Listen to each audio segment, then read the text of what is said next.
And that's where, to get back to your question, that's where I sort of started to rebuild and think about what was really important to me.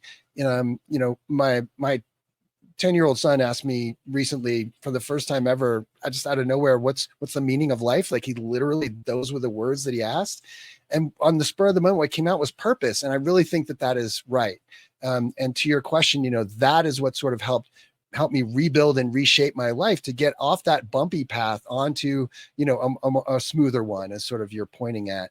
And I think, purpose became about focusing on what I knew I was really good at and passionate about, which was language and technology.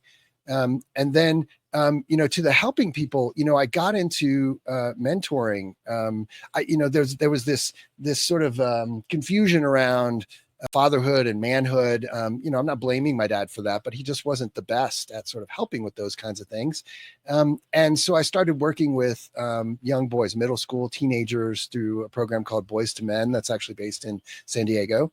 And they're now worldwide.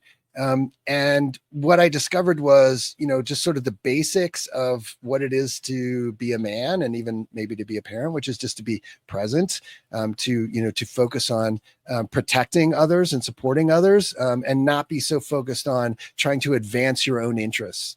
And I think all of these things kind of came together to help me, get to the point where I am now.